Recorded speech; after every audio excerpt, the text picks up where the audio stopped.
All right, welcome to Flora High School. This is Richland Post 215 facing Lexington Post 7. Got Alex here with me.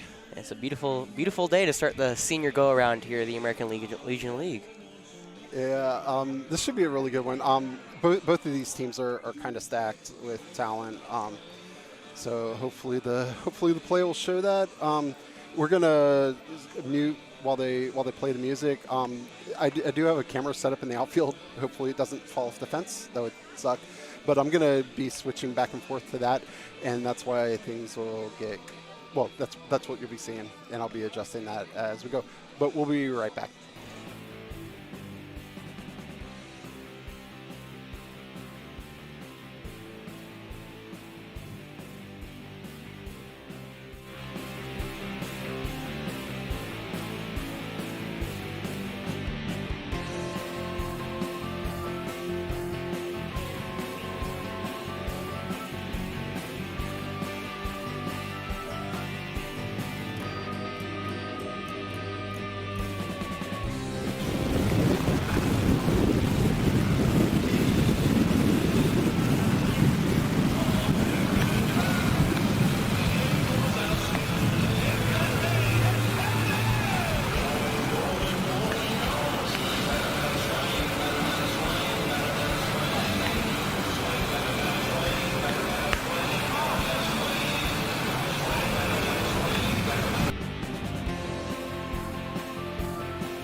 Well, welcome to the first game of the Senior Legion League. Last night we saw the AAA teams go at it, kind of like the minor leagues, and tonight, it's the Lexington Post 7 that get welcomed into Falcon Field. So a lot of them actually played here before.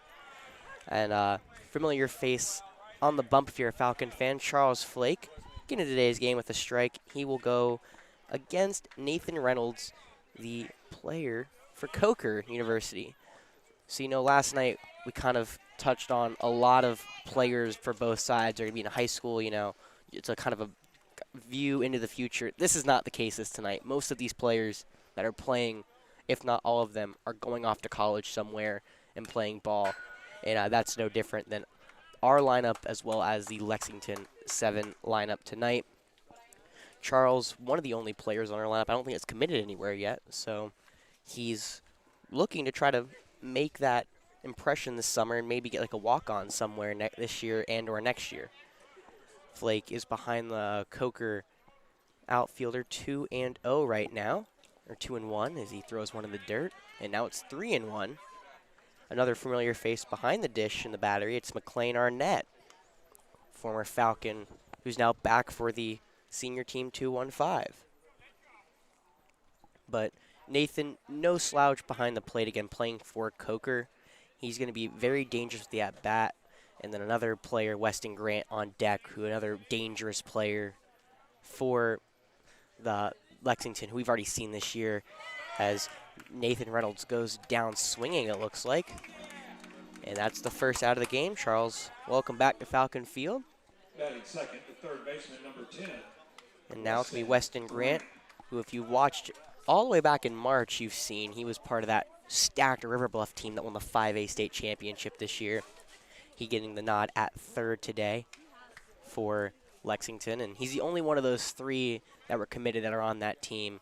Bo Hollins is getting surgery, and Walker Mitchell decided not to make the not to try out for Lexington, but Weston Grant, who I think actually pitched in the championship game against Dutch Fork, he is getting the start today at third, and he fouls one down the third baseline, so it's 0-1 against Grant, who lines that one into right field. Caleb Gibson will give chase, but lets that one drop, and Weston Grant has his first hit of the night, and the first hit for either side, and the first hit of the season for both teams. So now I'll bring up Patrick Evans, the shortstop for Lexington 7. Yeah, there was a fourth D1 on that River Bluff, Thomas Powell. Oh, Thomas Powell, that's what I was forgetting. Yeah, Yep. and I'm pretty sure he's playing with the Blowfish this summer because he's committed to USC. Gotcha. Okay. Yes, the Lexington County Blowfish, part of another summer league that is the Coastal Plains League, a league that plays in mostly North Carolina, and then there's two teams, Florence and Lexington in South Carolina, and then there's one team in Georgia. Yeah. So this is Patrick Evans at the dish. Evans played for Lexington this past season, and he takes that one inside. So it's 2-0 as he battles against Flake. So yeah, Lexington, I'm assuming I didn't realize they got our players this summer. I knew a lot of players for kind of this group. It goes to like small universities like kind of like Coker, or we'll see a little bit more like Newberry and our team a little bit. But they usually don't go to summer leagues, I didn't think until at least next season. Yeah. But I can't remember who was telling me that.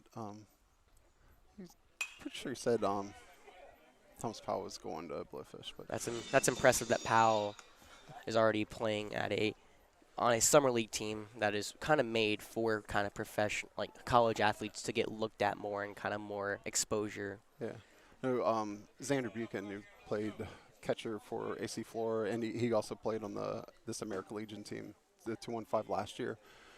He's going to be with the Blowfish as well. Yep. That ball ripped down third base, but foul down the line, and now it's 2-2. So, yeah, usually from what I kind of saw, it was more players who come back from college and just this is kind of more of a welcome to we're going to go into college, but the fact that Mitchell got that, Powell got that opportunity shows a lot about how stacked that River Bluff team is. So and I think and Mitchell he's like reporting on. Oh, tough play and not in time. That was hesitating at first. Matthew Davidson, the ball chopped over. Davidson looked to go to second, didn't have a play there, but by the time he got back, it's too late. And that's an infield single for Patrick Evans. Yeah, I think Mitchell reports on July 1st, so he couldn't really play, or he'd miss all the postseason, even if he did play some games. He's gonna miss. I think he has to miss part of the season then for Lexington, because the Blowfish will go to like August. I don't think he's playing. It's Powell, I think. Oh, Powell. But, wait. Mitchell's committed to Mitchell. Coastal. Oh, my fault. I'm getting those two mixed up. Yeah. Okay, that makes more sense. I don't think the USC guys commit or have to show up until August. Well, I figured because Grant's playing for us. Yeah, that's right. Which also, if you wonder, he is right now. He's at the North-South game along with Carew Bates. So both of them are out of the lineup here tonight against Lexington. That pitch in there, fastball on the outside corner, 1-1 against Ethan Etheridge. So one of the pipelines for this Lexington team is Gilbert High School. You have around 10 players on this team that played for Gilbert at one point. That includes Ethan Etheridge, who's the cleanup hitter tonight for post 7, as he bounds that into the ground, but foul down the third base line towards Wyatt Tucker. So a lot of this, our squad's team tonight, going to come from AC Flora, then a little bit here from Dreer, and then a couple splashes here and there. There's a couple of people from Hammond, Cardinal Newman, Spring Valley's got one or two, but mainly from Flora. And then over there, it's really Gilbert, Lexington, and a tad from River Bluff is the talent pool where they're from. 1-2 pitch, curveball, doesn't offers Etheridge as he able to stay off that one, and now it's 2-2. Count here with 1 out and 2 runners on in Charles Flake's return to Falcon Field. Last time we saw Flake was at the end of the Falcon season. He started that last game and only gave up 1 run in 4 innings, but was pulled after that. And as many Falcons fans dismay, it was kind of led to the end of the season. Yeah, it still kind of hurts. It does hurt. 2-2 with 1 out here. Fastball, no. Strike yes. call. Yes, it was. Late call from the umpire. Excuse me. Looks like it's going to be one of those. Umpire taking his sweet old time calling it, but strike 3 nonetheless. Second for Flake. And that'll bring up Grayson Biggs, who is one of the players I really didn't get much information on. You know, I could get most of everyone from Lexington 7. I have found outlets to them. I could not find anything on Grayson Briggs. Dutch Fork? Potentially Dutch Fork. I don't know. I could not find him anywhere on any sort of database. Okay. So potentially kind of the wild card for me in this game. I don't really know how to call him, but we'll see. I think I remember that name from Dutch Fork, though. Potentially. Because we played with Dutch Fork. Actually, we could probably look it up on Game Changer for Flora to see if we played him. I'll look him up after the break. But it's potentially a matchup that's already been seen before. Flake against Biggs is Flake in there with a fastball on the outside edge. Strike 1.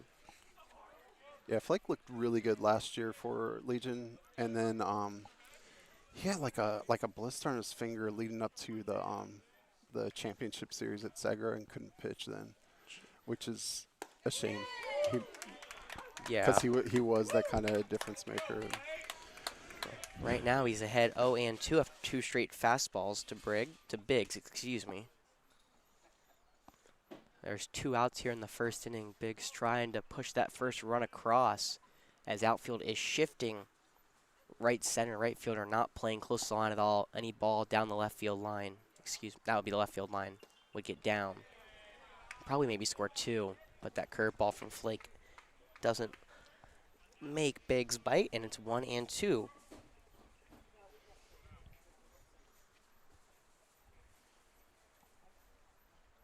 So now 1-2, trying to take Biggs out is Flake. Pitch high, fastball.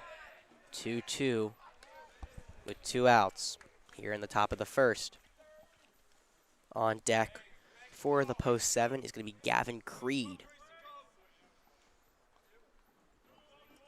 Creed, a commit to a satellite school for USC that I cannot say the name of, unfortunately. 2-2, Salkehatchie. Doesn't matter, I want to say it now. Strike 3. Swing in. Charles Flake strikes out the side after 2 base runners with 1 out. Good return for top of the first for Charles Flake. But bottom of the first comes up. Can our 2-1-5 strike first? We'll find out. Can they break through against Scott Hardy?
So we're back here, bottom of the first inning.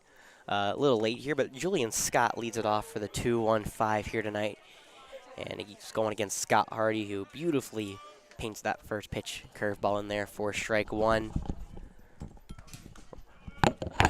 Count is 0-1 against the leadoff hitter for the 2-1-5. Next pitch, fastball in there, outside edge against the lefty.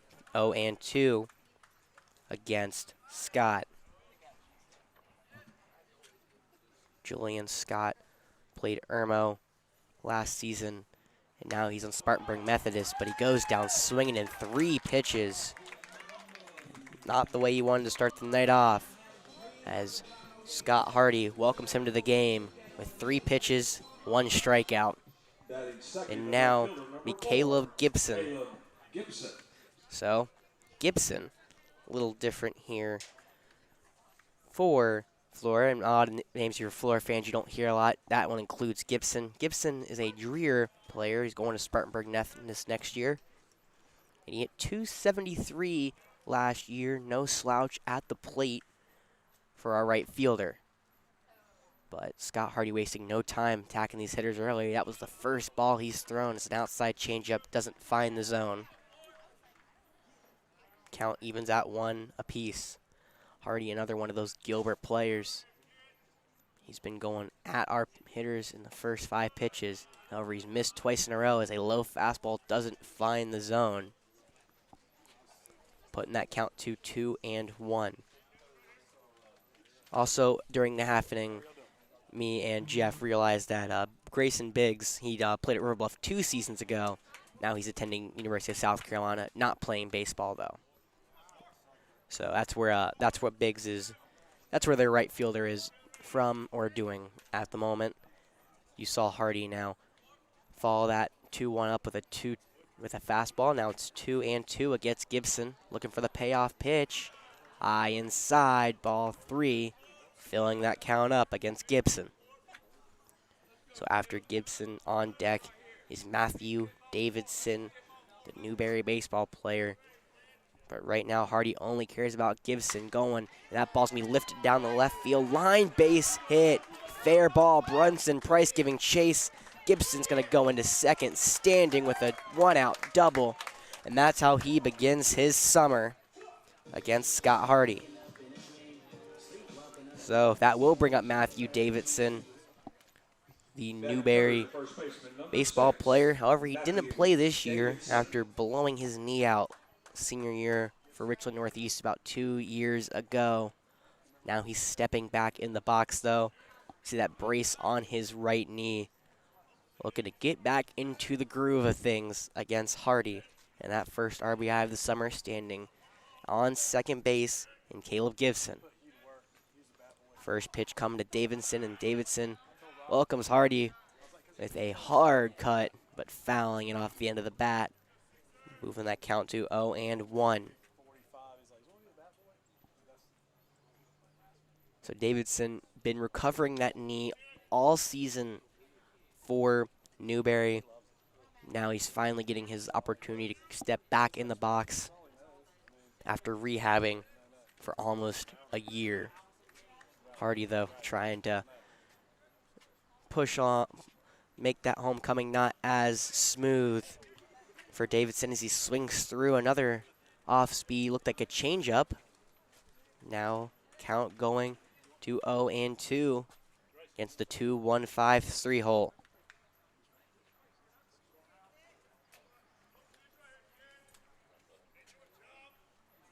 Davidson, the lefty, trying to see Scott Hardy in his first at-bat of the summer. 0-2 the count. They chase Gibson back to second, but he comes home and gets Davidson swinging. Strike 3. Foul tipped into the glove. Second strikeout for Hardy. And now there's 2 down here in the first. Bringing up Austin Lofton, the left fielder, for the 2-1-5. Laughlin, the Cardinal Newman product, but he's going to be heading to Wofford in 2 years. This kid's only a junior, was a junior this past season. He has 1 more year in high school. One of the only players on either side to really be a part of that. And Laughlin taking that first pitch outside. It's now 1-0 against Hardy. Laughlin, I'm talking to Coach Dorsey earlier today, and he described high praise, gave high praise for Laughlin. He said, this is the best prospect on our team. No debate that throw back to second, not in time to get Gibson, as they are trying to keep him close, making sure he doesn't move. But Laughlin, 6'3", 200 pounds, the lefty in the box, dangerous hitter indeed. He hit 309 this past season. Gibson goes, throw outside, ball, and not in time. Gibson swipes third without a tag from Weston Graham. And now that first run 90 feet away for Laughlin. Hardy was trying to keep him at second, but Gibson finally broke free of that chain and took off, stealing third. Now he sets back over to Laughlin, looking to try to get the third out. 2-0 pitch coming in, off speed, curveball, strike one, swinging for Laughlin. Outer edge of the plate. Laughlin couldn't get a hold of it. Now it's 2-1 with 2 outs here in the bottom of the first inning for the 2-1-5. Hardy looks back, Gibson at third, comes home, pitch, fastball inside, but strike around the waist. 2-2 goes the count with 2 outs. Etheridge, smart play. Last night we saw a ball get away from the pitcher cause the winning run in the game between our two AAA teams, but the pitch fouled back, keeps the count at 2-2. Saw the winning run for our 2 satellite teams come across with that ball getting away from the pitcher. Etheridge over at second, backing up the pitcher every single throwback, making sure there's no run to be found if a ball gets away. But 2-2 here. Coming home's Hardy. Pitch gets away from, no, it's going to hit. Laughlin, an unfortunate break actually there for 2-1-5. That ball would have been a pain to stay in front of for the catcher, Jaden Carnahan. However, that ball gets away from him, and Laughlin is aboard after his hit in the foot. So bring up another familiar face for Falcon fans, Evan Smith. And all right, so Greg I Rose. got the outfield propped Jeff in. Rhodes, welcome back. Yeah, thank you. So trying to keep it under wraps, but Jeff was out there. He put a camera in center field, and that ball, well, we're not going to see it as that pitch weakly tapped back to the first baseman, Evan Smith, grounding out to end the inning. So I guess we'll tell you about our camera as we come back after the inning, but Richland 2-1-5, we strand 2 as Scott Hardy works through the first. We'll head to the top of the second where Flake looking to pick up where he left off, a couple strikeouts.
All right, here we go. Second innings, batter number 6, number 17. So we're set to begin the second inning. Oh. Oh. Well, Jeff took off his headset. I guess just me for the next little bit. Charles looking to get his second inning started. He's going to be going against Gavin Creed, who Creed takes inside ball one, the lefty Creed against the right-handed pitcher Flake, and we're underway with the second. But Jeff, how's the camera look? All right, so this one's okay. The problem though is my other camera just overheated. Oh, lovely. it's Which, hey, at least we have audio and we have a camera feed, but I'm not going to be able to show you what happens out there. I need to switch to this being. maybe when the sun goes down, we'll get a nice feed out there. That'll be better. I need to switch this. I had it on 4K, even though I'm streaming in 10.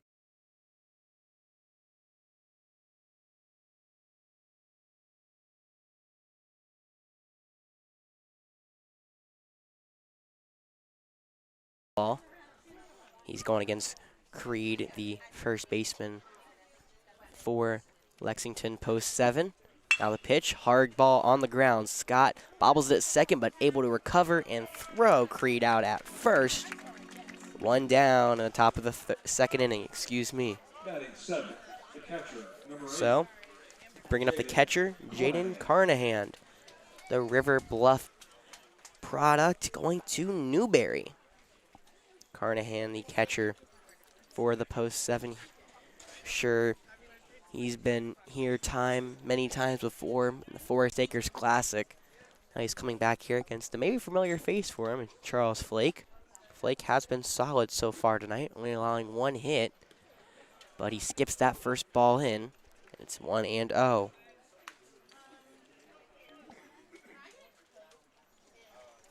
So toward the end of the year, Flake was honestly playing his best baseball.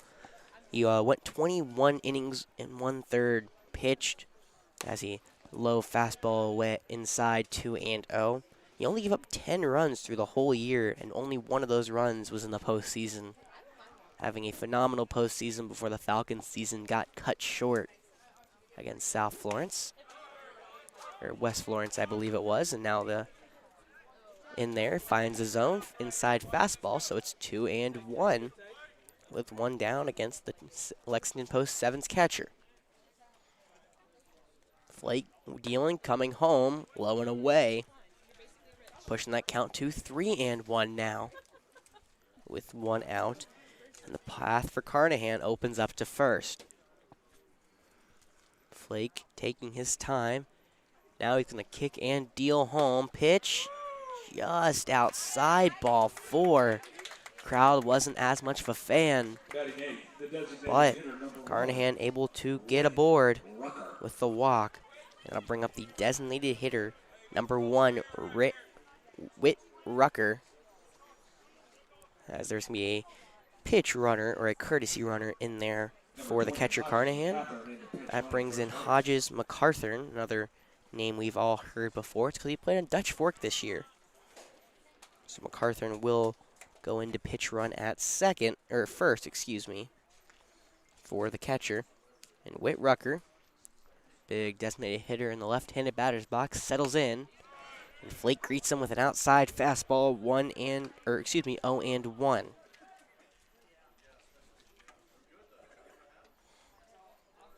MacArthur is playing baseball in college in a smaller school in New York. I mean, not New York, North Carolina, excuse me. Little difference, and Rucker is now behind 0-2 as he fouls one down the line. But I'm not able to find that smaller school in North Carolina. I do know Rucker, though. He played at Gilbert. So another, again, hot spot for Gilbert. He's now coming back to his old stomping grounds here in South Carolina, but he's behind 2 against Flake. Pitch now high, heat, strike 3. Flake got him swinging for his 4th strikeout of the game through 8 batters. So, last batter in the lineup for Lexington post 7, the left fielder, number 15, Brunson Price, Another Gilbert player. The lefty looking to turn the lineup over with 2 outs here against Flake. First pitch coming in high and away, ball 1. This may be a little too much for you to believe, but I know his parents. You know another person's parents out here? A Gilbert player's parents, yeah. No way, really? Travis and Tina Price. Jeez. You're full of surprises, aren't you? The amount of people that you know is probably through this, honestly. I've known Travis since undergrad at college. So. Never mind. There you go. How about that? I guess that's a little farther back than some of the other ones. Yeah.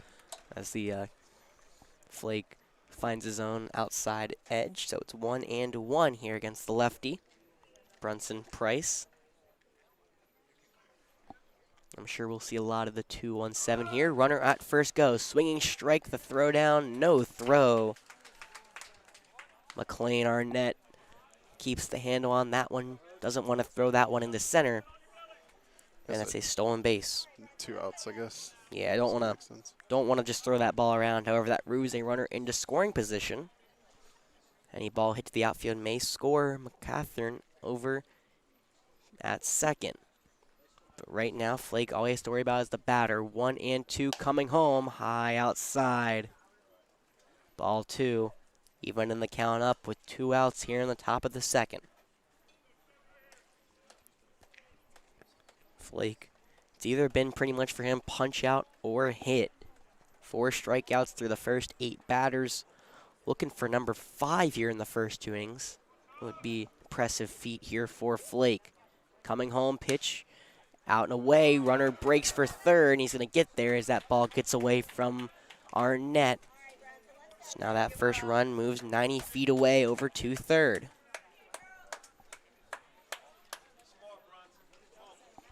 Brunson trying just to get on base any way he can and bring up the top of the order. Dangerous top of the order at that. But right now, Flake got the 3-2 pitch. Outside fastball. Doesn't catch the zone. That's a walk, the 9-hole hitter, and it will bring up Nathan Reynolds. Reynolds striking out against Flake. He's one of the 4 strikeout victims. The Coker player looking to try to break through early in this one and do some damage against the former Falcon in Charles Flake. Flake at 41 pitches already tonight. Coming in, curveball. In the dirt, that's going to get away from McLean and allow Brunson Price to take second. That'll put 2 runners in scoring position, and just like that, Charles hasn't found the zone as much as he wanted to. He was rolling through the first 3 batters, was ahead 1-2 before he lost Brunson Price. 9-3 first pitch ball to Nathan Reynolds. Pitch number 2 on the way, high fastball. Now it's 2-0. I will say, though, that nice job by McLean to keep that enough around him so the third base runner, McCathern, couldn't break for home. Keeping that first run at third. However, Charles may have bigger problems here if he can't find the zone early in the second. Now the pitch, that's a fastball for a strike. Enter third, around the knees. And on deck, another dangerous hitter, Weston Grant. Truly speaks the talent that comes to the Legion League. These games are going to be exciting all summer. You know, a lot of big names come out of this Legion League, including a couple names you may have heard of, like Chipper Jones. And one Max Scherzer, Justin Verlander. I could go on. I actually looked at all the players, the alumni of the Legion League. There is, oh, really? It goes all the way back from Yogi Berra, and it's like as recent as like Jackie Bradley Jr. So, just many, many names come out of the Legion League. We could be seeing a lot of big MLB players in a couple of years, depending on how these guys develop. But right now, all Flake cares about is this 2-2 pitch coming. And we chop down the first base line. That's going to stay fair. Flake's have to make the play, and he can't make it in time. A donk hit for Nathan Reynolds down the first base line. Flake couldn't glove it, and that'll pull that first run across. As Hodges McCathern comes home, and Brunson Price will go to third. So, That brings it over to Weston Grant, third baseman for Lexington post 7. Is the only hit of the game for the visitors with a single back in the first inning. That first pitch inside almost hits Weston Grant. Now it's 1-0.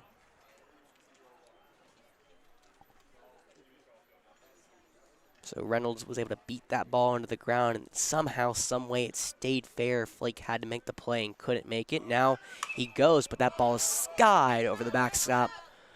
So Nathan Reynolds going to have to go back to first as that ball finds the trees, even in the count at 1s.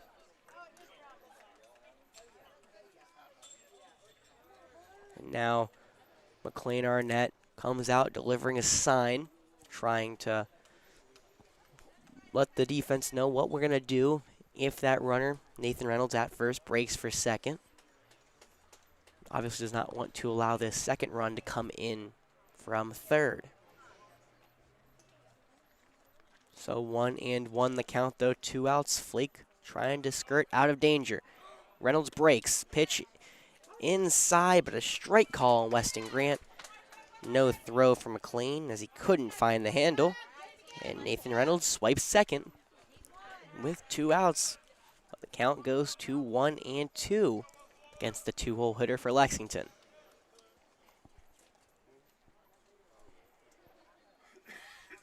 Charles coming set, looking back at second, comes home. Pitch swinging, strike 3.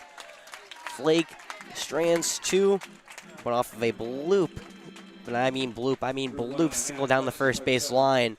Lexington puts one across, and they lead it 1-0 against the 2-1-5.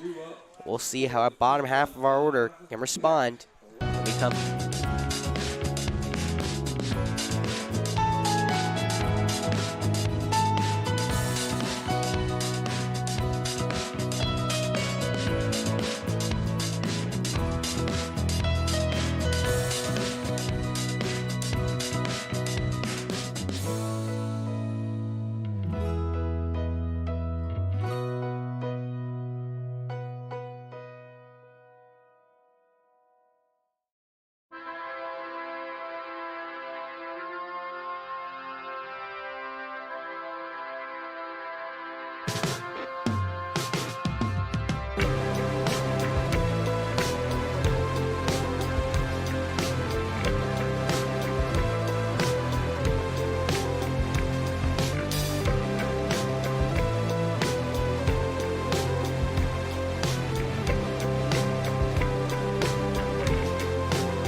So we're back, bottom of the second inning now, and Andrew Peck, the Richland Northeast product, steps into the left-handed batter's box to deal with Hardy.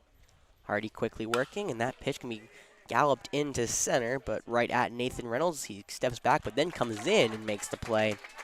1 down here in the second. Quick fly out, 1 pitch to Andrew Peck, 1 out. I'll bring up Cooper Revels, familiar face for the Falcon fans. You know, a lot of new faces here, but there is some familiar ones, and this one is, it is Cooper Revels. Cooper, 284 average for our Falcons this year. He's committed to Southeastern University, and he lines that first pitch foul down the first base line, just a little behind, bringing that count to 0-1 with 1 out. Hardy significantly behind Flake in terms of pitch count, only thrown 21 pitches compared to Flake's 50. But he was working quickly here. Is that curveball breaking enough and finding the zone against Coop? It's 0-2 now. Yeah, my guess is Cooper has probably been closer to 400 last third of the season, maybe. I do not, unfortunately, have the demographic. Yeah, the breakdown. The breakdown. So that pitch, he chased on it. Now the throw down to first in time for the second out. Have to get 2 outs and 1, but Cooper swung at a breaking ball in the dirt for the second out. And that'll bring up Wyatt Tucker. Batting 8, the third baseman, number 20, Wyatt Tucker. He's committed to Coker on a pitching scholarship. However, he is going to be playing third base for the 2-1-5 tonight. And he's going to settle in against Hardy here. And Hardy, that curveball beautifully working for him. Hits the inside portion, strike one. Tucker played for Spring Valley this past season. Played all over the diamond as he lines that one up the middle, base hit. And he's the second hit of the night for the 2-1-5. And a 2-out base runner is aboard. So, 9-hole hitter McLean Arnett the catcher, number 12, McLean steps Arnett. back into Falcon Field after not finishing the season out with the team. He's back playing some baseball for the 2-1-5. Welcome back, McLean. First pitch, Hardy gets McLean swinging. It's now 0-1. So McLean, bottom half of the order. Coach Dorsey so lovely called him the comeback kid yesterday in his introductions for the 2-1-5. Arnett looking to provide some juice in this offense in the bottom of the second. But Hardy not slowing his tempo down at all. Curveball though misses outside. It's 1-1. Hardy has only thrown about 7, 8 pitches this inning. He's made all of them count, looking for a short inning. Keep him in the game for a long time. That curveball lifted over to right field, but right at Grayson Biggs, who makes the third out of the second and will leave a runner stranded. That's how the second inning ends, line out to right. So it's a 1-0 lead here for Lexington, but a long game ahead of us. We're only done with 2. We'll head to the top of the third. Charles Flake.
I thought that was a walk-up song. All right, here we go. So, can Charles Flake figure it out? My famous words, bottom of the second. He's got to figure it out. He's at 50 pitches so far tonight.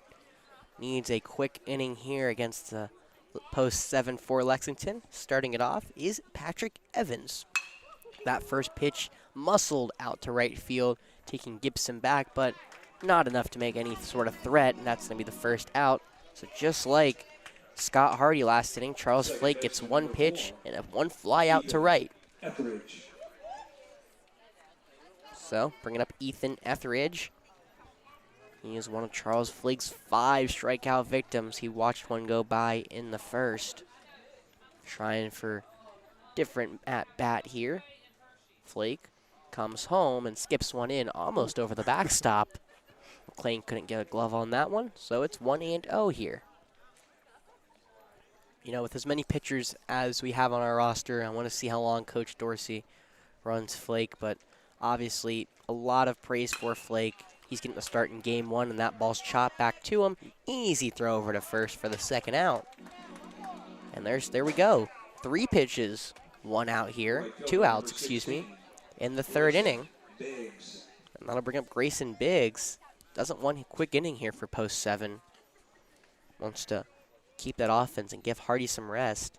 You know, Hardy's only thrown about 28 pitches so far.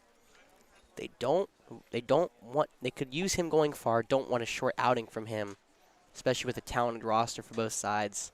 So we'll see if Biggs can try to extend this inning here a little bit. That first pitch sliced down the line in right field, but goes toward the batting cages, foul. So again, we found out Biggs, the River Bluff product, attending the University of South Carolina this past academic year, but now he's returning to the diamond to play some baseball as he grounds one to short. Cooper Revels takes it, fires to first for the third out. Just like I said, he needs a quick inning. Well, 6 pitches, that defines a quick inning for me. 1, 2, 3, go Lexington 7. The 2-1-5 will come to bat in the bottom of the third. Can they break through?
All right, we'll be back. Yeah. Second baseman number 30.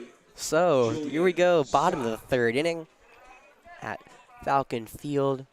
The 2-1-5 trying to break through Scott Hardy, who has been solid so far in the first 2 innings. And he'll do battle against Julian Scott to start the third inning and welcome Scott right where you left him off with a strike, as it's 0-1. Scott, one of the 3 punch-out victims that Hardy has collected here tonight.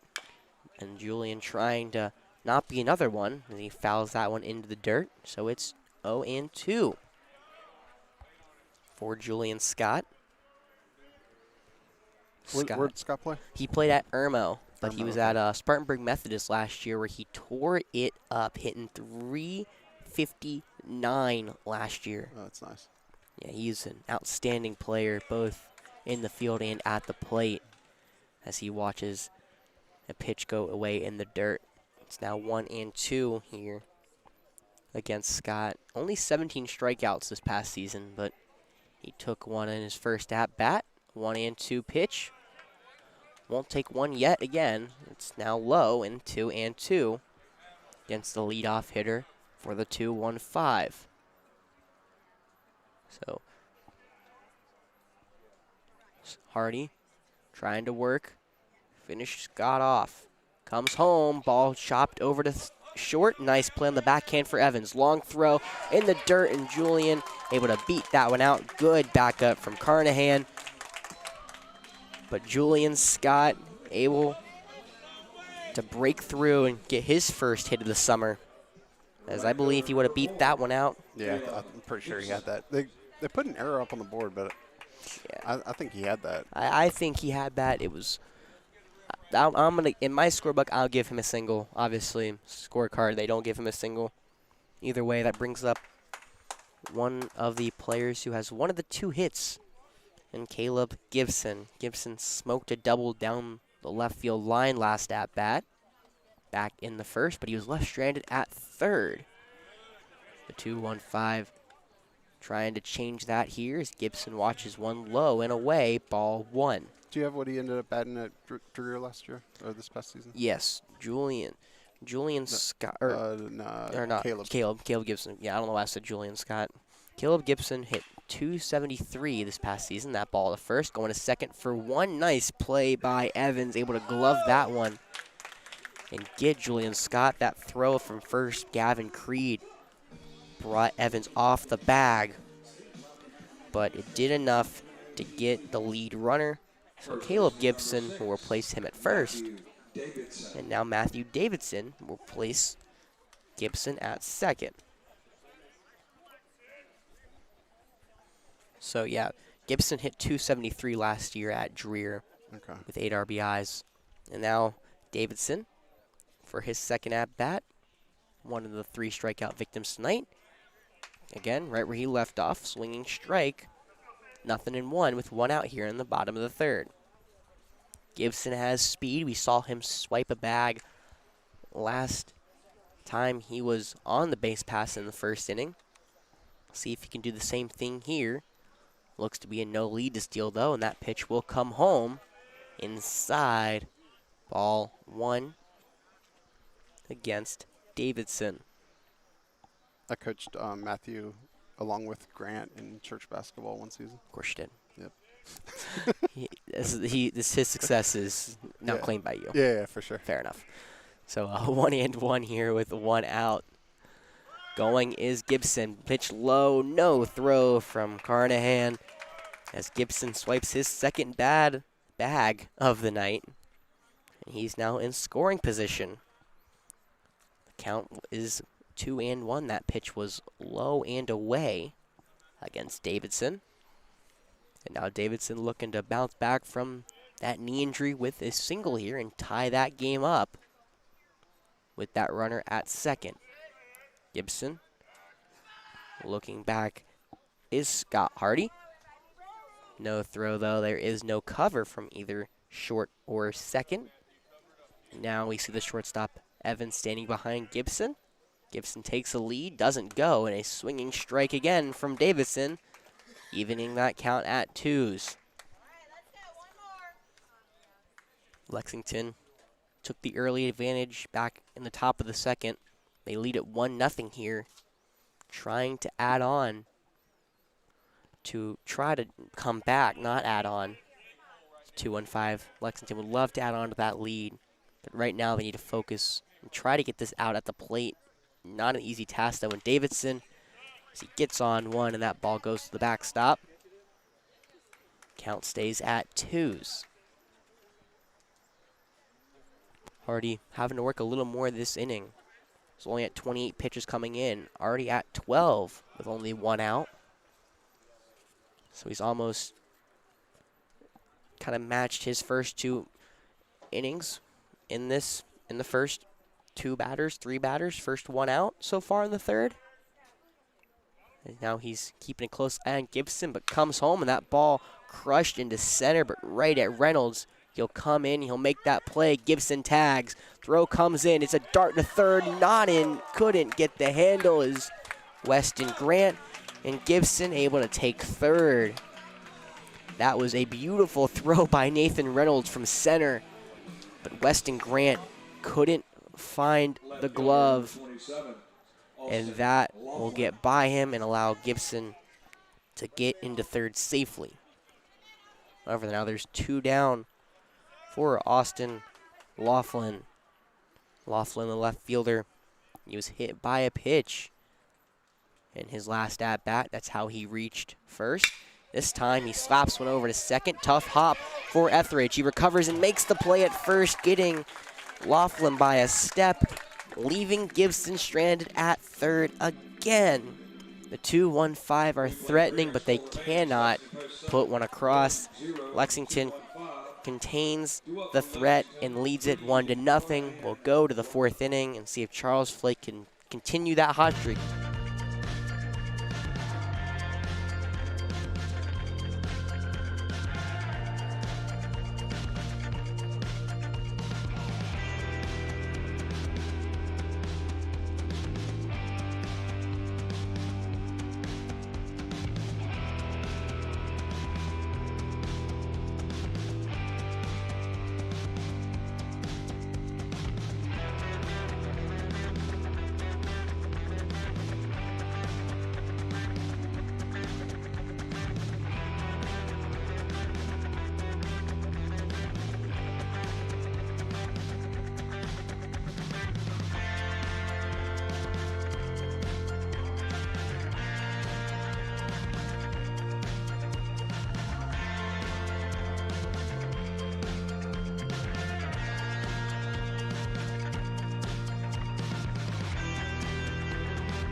Okay, we'll come back. So we're back, set to begin the top of the 4th inning with the first baseman for Lexington Post 7. Gavin Creed steps into the left-handed batter's box, and he'll get underway against Flake with a grounder to second. Ball takes a tough hop against Julian, but he gets it and gets over to first for the first out. 1 pitch, 1 out, just where Charles left off an inning ago. He's thrown 7 pitches in the last 4 batters.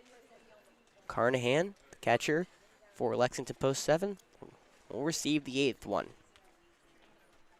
Carnahan reached base off of a walk back in the second and came all the way around, or I should say his courtesy runner came all the way around and scored the first and only run of the game so far for either side.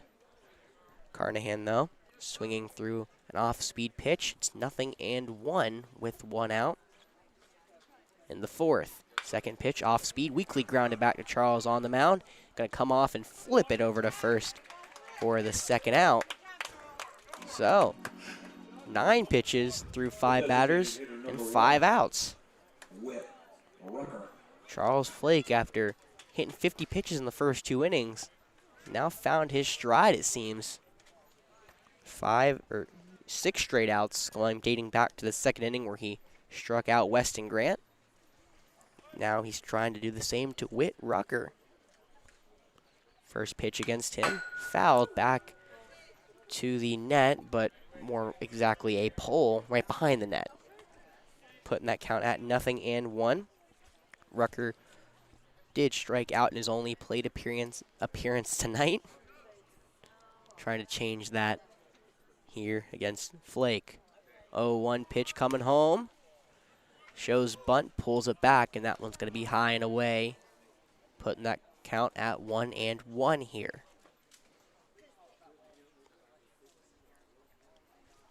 Flake wastes no time, coming home again. Another outside fastball, though. Rucker doesn't bite. It's 2-1 with 2 outs.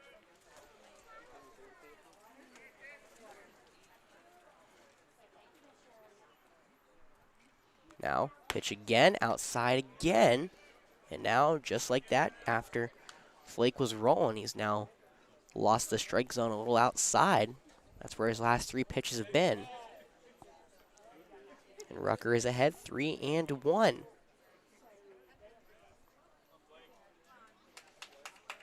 Flake wheels, deals home, right down the middle. Rucker doesn't even flinch. That fill up the count. 3-2, 2 outs in the fourth.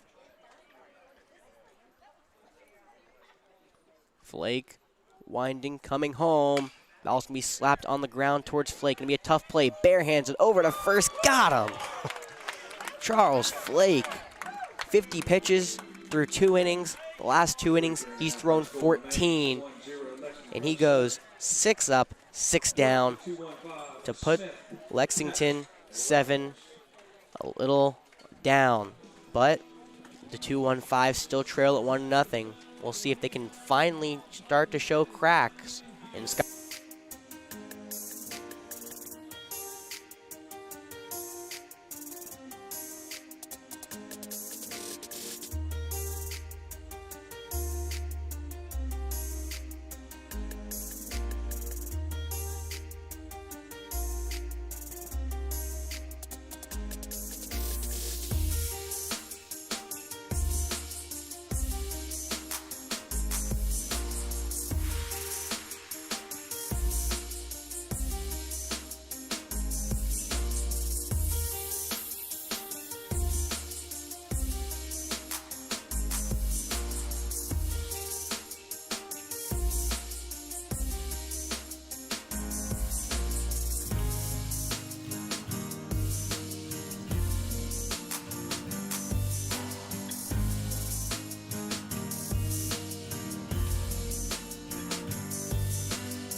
All right, here we go. Number 1, Evan Smith. So welcome back to Falcon Field, home of the 2-1-5 this summer. We're going to the bottom of the 4th inning where Evan Smith steps in. He receives that first pitch, a strike on the outside third. A little around knee high. It's going to be 0-1. Didn't even get to really speak about Evan last at bat. He only saw 1 pitch and grounded out to the pitcher. This time, we can talk about him a little more, but maybe not as he swings through that curveball. 0-2 against the 2-1-5 center fielder. But Scott Hardy working quickly here. 0-2 coming home. 3 pitches, 3 swinging strikes. Evan Smith goes down, and that's the first out. So, bring up Andrew Peck The designated hitter number for the 2-1-5. Peck. Is he a junior player? Andrew Peck is a Richland Northeast player. Richland Northeast. Close. Both have blue as their primary color. Now, he watches that one from Scott Hardy find the inner half of the zone. He flew out to center. He pitched a lot at Arnie, do you know? Yes, he did. He pitched 38 1/3 innings, Okay. racking up a 3.29 ERA on the bump for RNE this past season. But at the plate, just as dangerous, hitting .443. This player's an all-around athlete for the 2-1-5. That looks like it's going to get through, but it's knocked down at second. No play over at first. Etheridge still tries it. Gavin, though, smartly comes off the bag just to keep it in, and that's an infield single for Andrew Peck. Shortstop number 24. That is the 4th hit of the game for the 2-1-5s. They're out hitting Lexington 4-2, but they're down on the scoreboard 1-0 in the bottom of the 4th. Now it's Cooper Revels trying his second at bat. He swings through a curveball, 0-1 against the 2-1-5 shortstop. And this actually that's not his main position. Cooper's more of a third baseman, maybe a little outfielder. Well, second base, too. Second base, yeah. But Coach Dorsey talking to him earlier today saying this is not Cooper's normal position, but wants Cooper in that lineup, and that's how he fits him in the shortstop position. And we don't have Carew, right? Exactly. Carew is at the North-South game again, not with us today. That pitch. Now, next one. Ground or flying down the line. Foul into the bleachers. 0-2. Cooper is behind. So Cooper is probably getting the start today because Carew is not with us. We'll see how he continues to fit into the lineup here over the summer. He's trying to work against Hardy and able to foul another pitch off. Keeping that count in 0-2, making Hardy work here on the mound.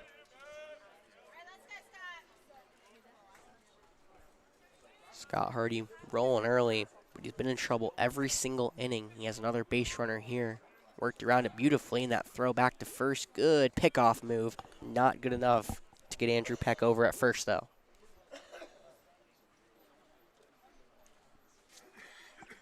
So, Hardy's going to try to come home now with this one, it looks like.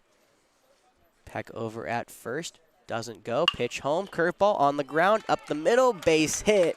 Back-to-back singles for the 2-1-5.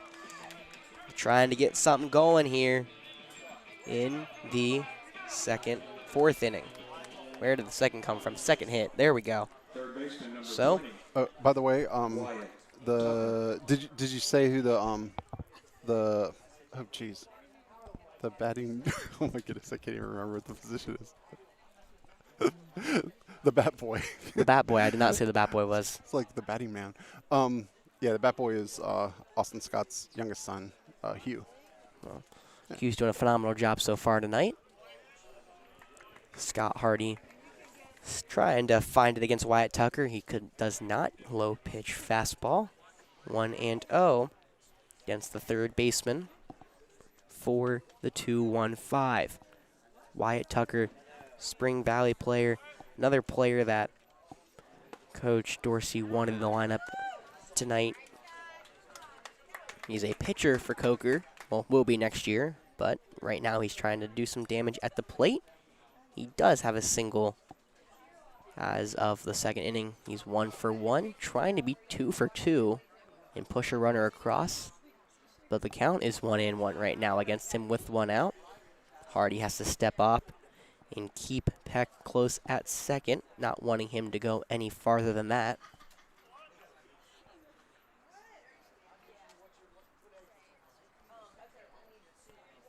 Long time between this pitch.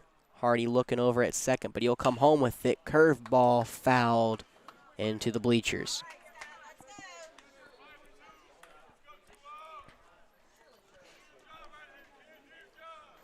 Wyatt Tucker behind 1-2 here against Hardy. He's the 8-hole hitter trying to break through Scott Hardy, which the 2-1-5 hasn't been able to do tonight.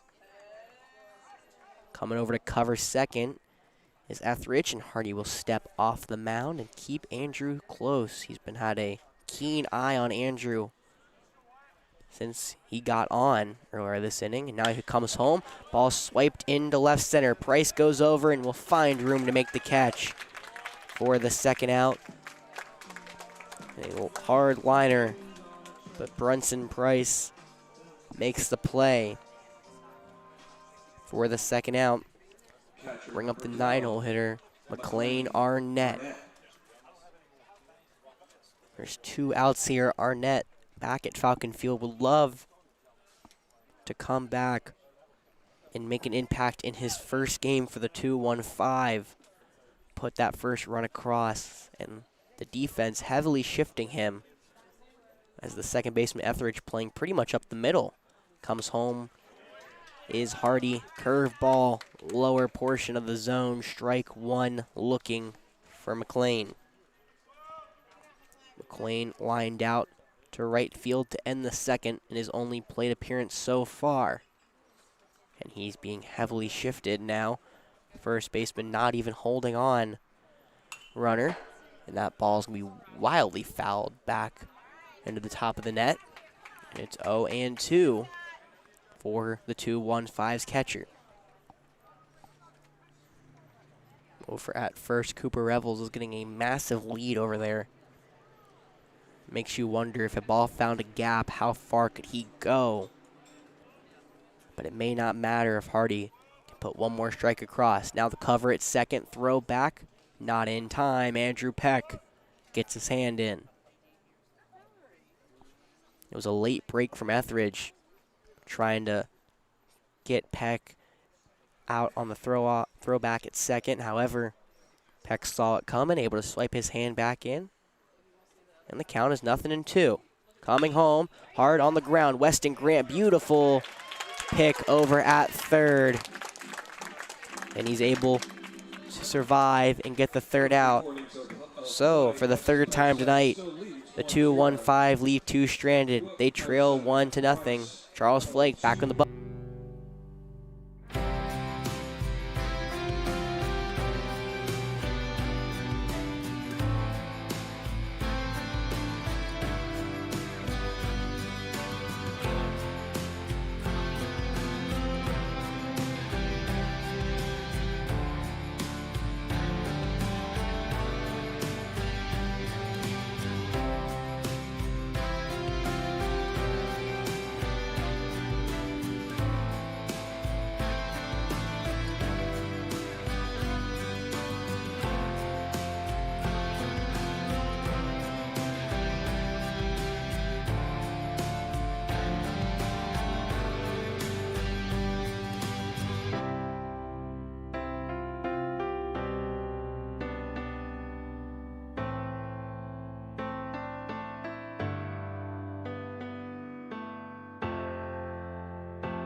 So an interesting switch for the 2-1-5. Coach Dorsey will pull Charles Flake and put in Ryan Harrelson. The former Falcon will go on the mound. And now he sets to do battle against the 8-hole hitter, or the 9-hole hitter, excuse me. Brunson Price, and he greets him with an inside fastball. 1-0 goes the count. So Harrelson stouting the number 99 this year. Or no, that's Hank Collins, excuse me. The number 88 is Harrelson. Pitched 11 2/3 innings over the course of the year, only allowing 5 earned runs and 11 strikeouts on the Falcons. Looking to continue that success over to the 2-1-5, as he will be the first reliever out of the pen for Coach Dorsey. 2-0 pitch on the way, fastball in there, outer edge, strike one.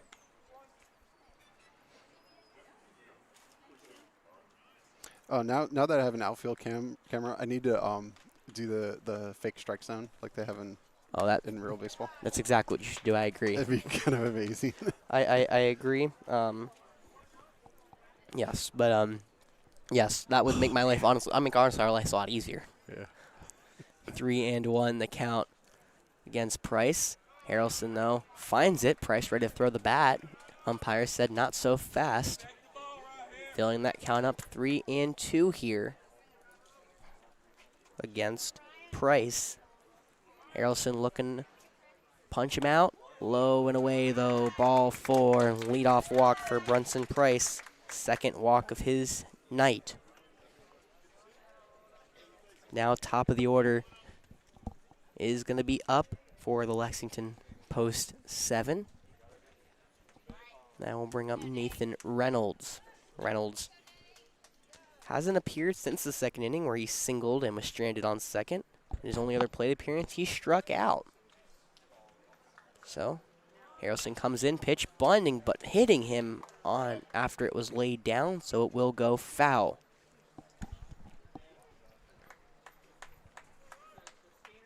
So behind the plate, hand the ball to the umpire, number 23.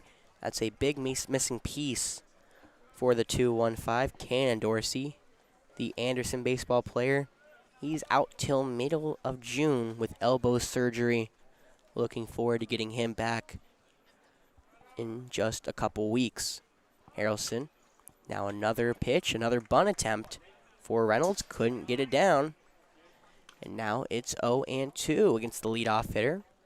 Looks like he's going to have to swing the bat here to get Price over to second instead of laying the bunt down. On deck is the ever so dangerous Weston Grant. But right now Harrelson has to go through the leadoff hitter, where Reynolds slicing that one foul, keeping the count at 0-2.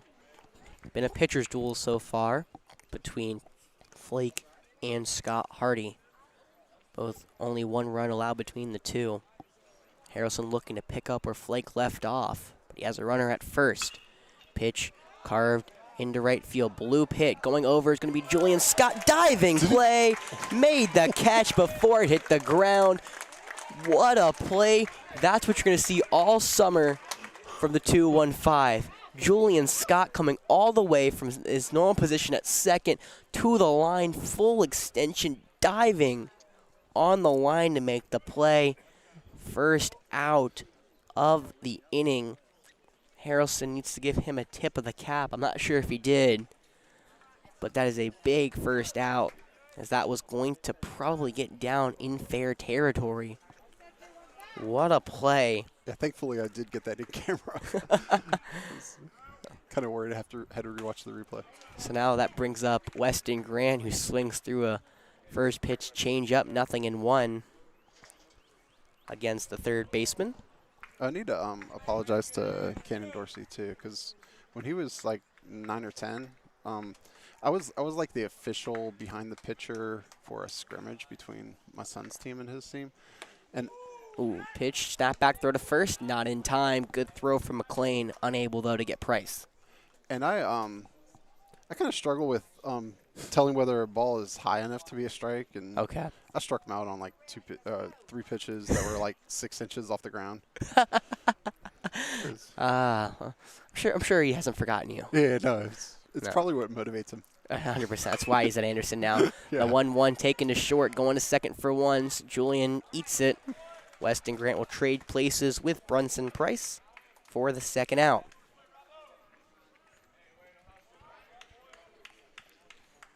So after a leadoff walk, Ryan Harrelson has a way out of the inning. But it's going to be the ever so dangerous 3-hole hitter Patrick Evans. He reached base back in the first off an error, but he flew out back in the third.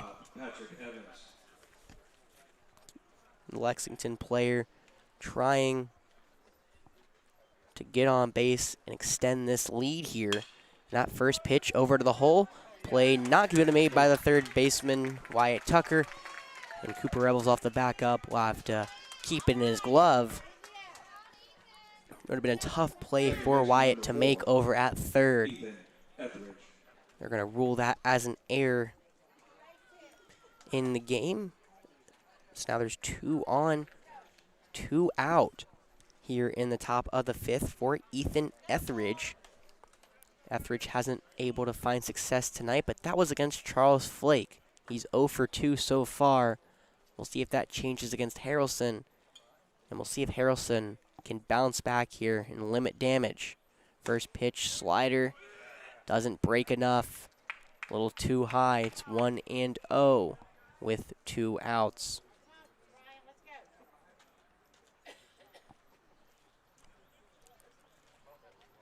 Ryan taking his time, doesn't want to mess this opportunity up to get out of the inning. Next pitch, going to be chopped foul over toward the home dugout.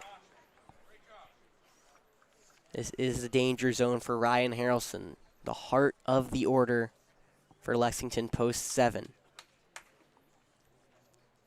Coach Dorsey pulled Flake with just under 70 pitches tonight. We'll see if his decision works out as Harrelson delivers the 1-1. Outside fastball catching the zone, 1-2. Harrelson trying to work around danger in the 5th. Needing one more strike against the cleanup hitter. Comes set, and now a time from McLean Arnett. Interesting. Looked like they had found a pitch to work off of. But as Ryan came set on the mound, McLean saw something and calls time.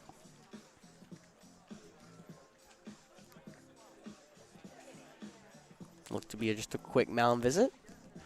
I guess it was just signal with a runner on second, maybe. I would assume he saw something in the last swing, but I don't know. I figured something telling him where to put the pitch more kind of descriptively. Yeah. 1-2. Slider hit toward the pitcher. Harrelson bobbles it, but he's going to have time at first. Fires and gets the out. Harrelson works around a leadoff walk and an error to leave two stranded. Lexington leads it 1-0. We're going to see if the 2-1-5 can put one across in the bottom of the 5th.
Here we go, bottom of the 5th inning. Getting ready to get underway, bringing up the unsung hero of last inning, Julian Scott. That bloop single maybe saved a run last inning. Julian was able to lay out along the first base line, coming all the way from his normal position in second to make that play. And this first pitch he sees smacked into center field. As I said, he's an unsung hero. He gets on for the second time tonight. One pitch, one single. His second hit against Hardy.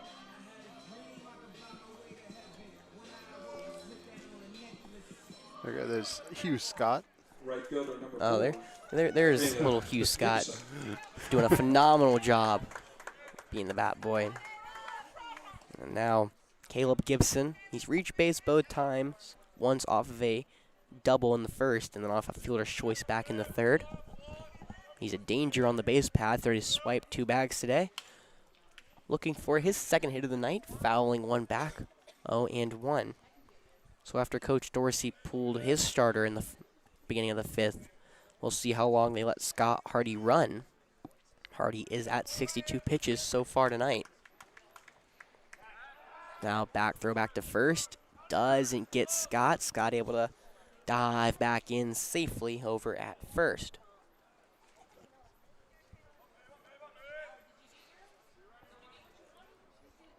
Scott gets a pretty big lead over at first. No throw back, going home. Fouled off by Gibson. 0-2. Scott Hardy has been pretty dominant on the mound. He's worked around trouble in all 4 innings he's pitched. But when I say dominant, I mean he shuts it down. Every time he gets into trouble, he's gotten out. No fear in his eyes. Trying to do the same here. 0-2. Outside, doesn't get the call. Count goes to 1-2 now against the 2-1-5's right fielder, Caleb Gibson.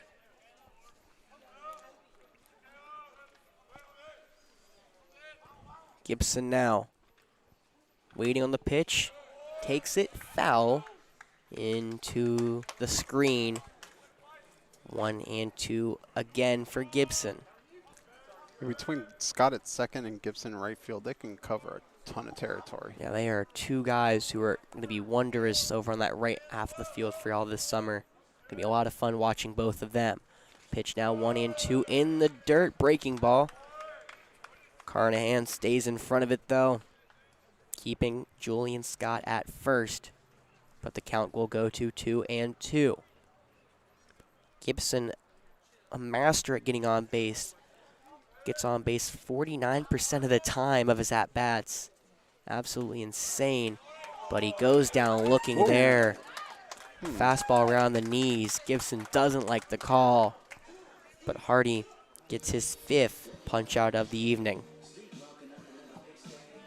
I'm not gonna lie, that call surprised me too. First baseman number 6. Yeah, Gibson I'd press the ball. Gibson, that may get him objected to. Off camera, Gibson to the on-deck hitter. That would be Austin Laughlin. Did the little golfing motion, saying that's what I have to do to hit it. Umpire took note, didn't eject him though, so Gibson will stay in the game. That will bring up now Matthew Davidson, who takes that first pitch foul into the trees. Home plate umpire still hands on his hips, not happy with Gibson. Gibson obviously upset with the call, but probably keeping his mouth shut was the best because it kept him in this game, it looks like.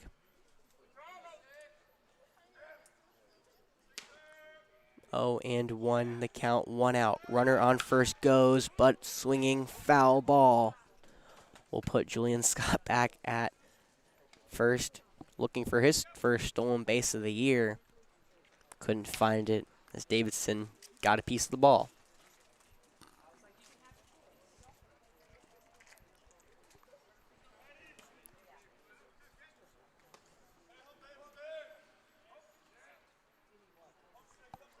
Count now is 0-2 with 1 out. Scott Hardy about to throw his 69th pitch, but before he does that, throws it over to first, keeping Scott there. Scott, the Southern Methodist player, easily able to stay in. See if he takes off. Looks like he's leaning back towards the bag, though. Looks like Hardy's going to go home with it. He does. Davidson lays off the outside curveball, pushing that count to 1-2 here.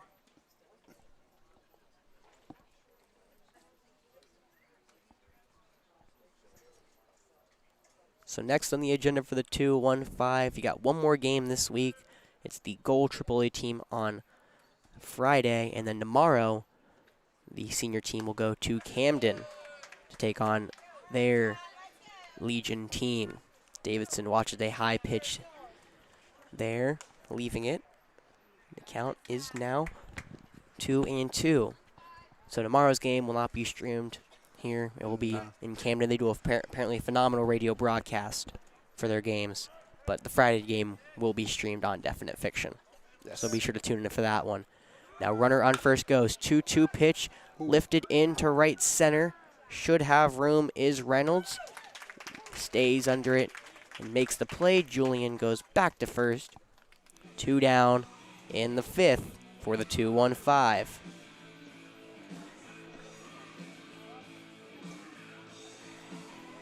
Now we'll bring up Austin Laughlin, the left fielder for the 2-1-5. Reached base after getting hit back in the first on the foot. Seems to be okay, though. And then he grounded out to end the 3rd inning. leaving Gibson at third. Trying not to do the same thing here as Julian Scott is at first this time. First pitch ripped into center field. Screaming liner right past the pitcher. Now there's 2 aboard, and the throw will go back to first. Risky throw there from the shortstop, Patrick Evans. However, luckily Creed was alert, able to keep that one there. But there's Laughlin's first hit of the summer, a single back into center. Now there's 2 on and 2 outs. Coach coming out? Yeah, coach coming out. We could see either a mound visit or a pitching change. There's no signal yet. You know, Scott Hardy is at 72 pitches on the evening, and he's been in and out of trouble all night. All right, we'll be right back.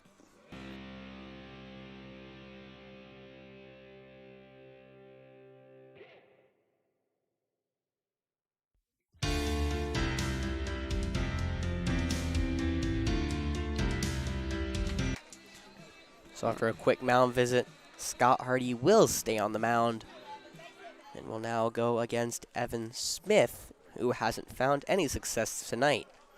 He led off the 4th with a strikeout, and he grounded out to end the 1st, again leaving Gibson at 3rd and Laughlin at 1st. See if he can try to reverse that. Instead, though, before we do anything, Hardy steps off. Looking back, Julian Scott over at 2nd. So Evan Smith had only really seen 4 pitches tonight. 1 ground out and 3 on the strikeout. But Evan Smith was a phenomenal hitter all season for AC Flora, hitting .327 in center. This pitch taps it over to third. Going to be a tough play. Evans on the throw. Got him on the running throw. Patrick Evans keeps the threat neutralized. Had to charge that ball and throw on a hop to get Evan Smith out. And the Lexington post 7 lead at 1-0. We'll go to the 6th.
So we enter the final stretch of this game, top of the 6th inning.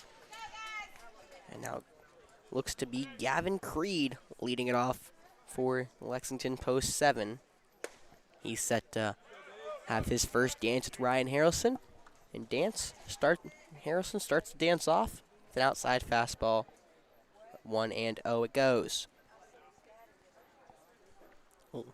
Next move of this little tango, 1-1 fastball, got him inside.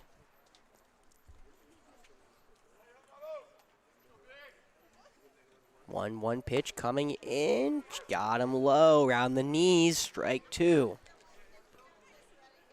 Harrelson threw 17 pitches last inning, danced out of trouble, left 2 stranded.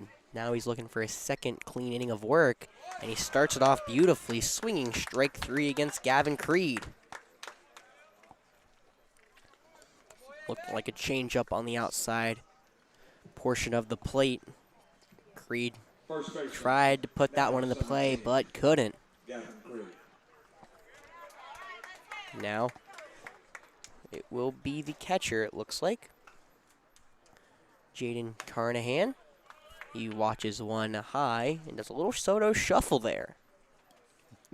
After his, if you don't know what the Soto shuffle is, after Juan Soto of the Major League takes a pitch, he kind of just moves his, kind of like shuffles his feet up and kind of just like gets in the head of the pitcher a little bit. I'm not really sure what the point of it is, but I think the ump may have gotten in the head of the pitcher with that lack of a strike call. yeah, interesting. It was right down the middle, it looked like. I mean, right at the bottom of the strike zone. their way was not called, and now Harrelson may be second-guessing himself, but it's now 3-0 here. It was higher than the strikeout pitch to Gibson. Let's say that. Oh, it's 3-0. In fact, I called it a strike on my. And I was wrong. I was so confident. This actually is Gavin Creed. Leading it off was Grayson Biggs. So Creed walks, Big struck out. So a walk Catcher number 8. for Creed Jaden Carnahan. allows him to reach base for the first time tonight. And now this is Jaden Carnahan. The catcher was walked back in the second by Charles Flake, but he grounded out to him in the fourth. He will see Harrelson for the first time this evening and will square to bunt. Pitch high. Ball 1. Wyatt Tucker crashing from third. So Lexington trying to extend this lead. We've seen him do it twice now, trying to bunt to put that another run into scoring position. Again, Harrelson unable to find the zone. Low and away this time. It's now 2-0. But as I was saying, Lexington trying to find insurance by putting that insurance run into scoring position. They're trying to bunt. But they may not have to if Harrelson can't find the zone. That's his sixth straight ball. Bunt attempt again. This time he pulls it back, but it's a strike on the lower portion of the zone around the knees of Carnahan. 2-1, the count goes, 1 out with a runner on first. Harrelson coming home with it, swinging strike 2 inside and low. Got Carnahan to chase. Count at 2 with 1 out. And Harrelson trying to dance around that runner at first. Looking him back, now focuses home and comes it.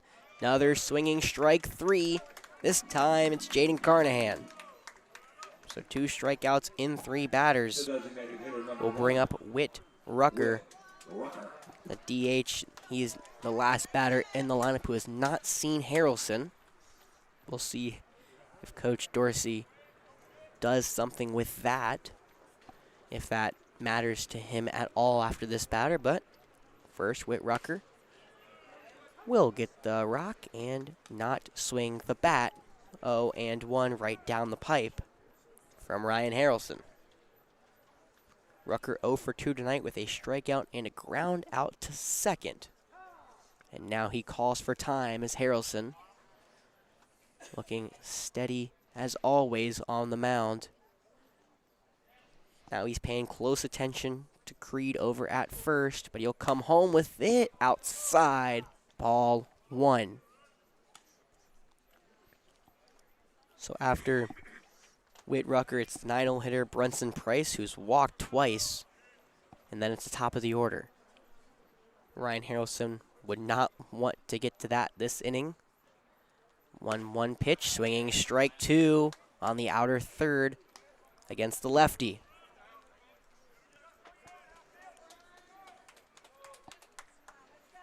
Harrelson looking to finish him off. It's 1-2, 2 outs, runner at first. Lexington ahead 1-0 in this game. On the outside corner, yes it is, strike 3. Ryan Harrelson strikes out the side. That one was looking, and that's how the inning, top of the inning ends. Can the 2-1-5 break through? We're gonna go to the bottom of the 6th, see if Scott Hardy shows any cracks.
10, Andrew Peck.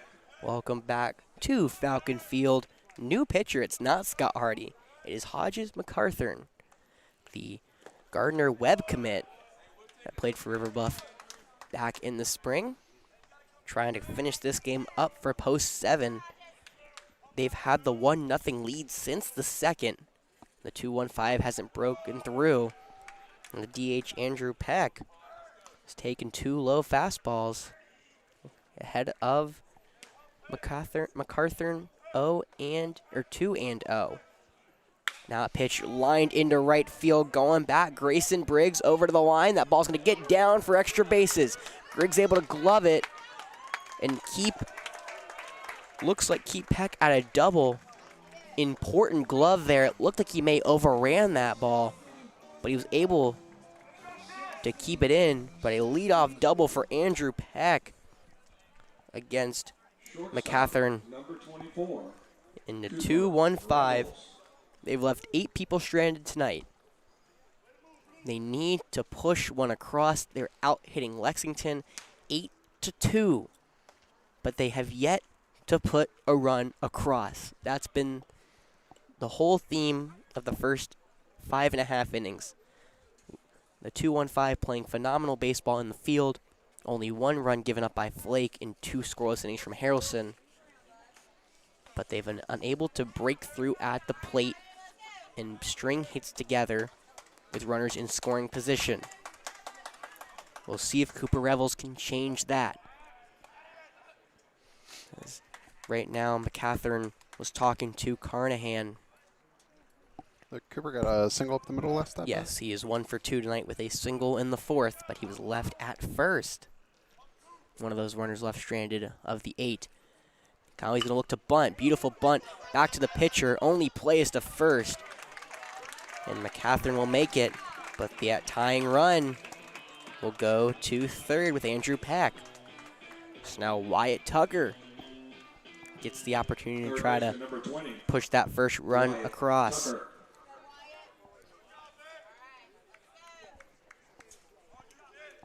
Wyatt Tucker got the nod tonight at third. It was a battle between him and Matt Moore for that third base position. Wyatt Tucker ultimately got the nod. And that first pitch curveball not offered from MacArthur. And again, you see Etheridge smartly coming in to back him up in the Lexington post 7 infield on the grass. Next pitch low, no strike call. It's now 2-0. Wyatt Tucker trying to be the one to find the grass on the other side against the post 7. Pitch, curveball, beautiful. Strike 1. Breaks on the outer third of the plate. And it froze Tucker.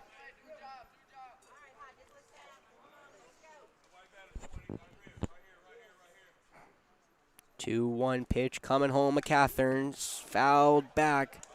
It's now 2-2. After a leadoff double, MacArthur would love to get a strikeout here. It would be absolutely massive to go 2 down to move that infield back to normal depth.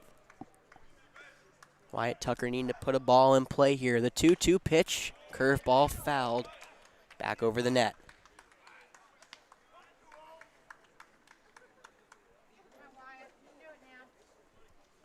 So settling in at the plate, Tucker, he has 1 hit. It was back in the second.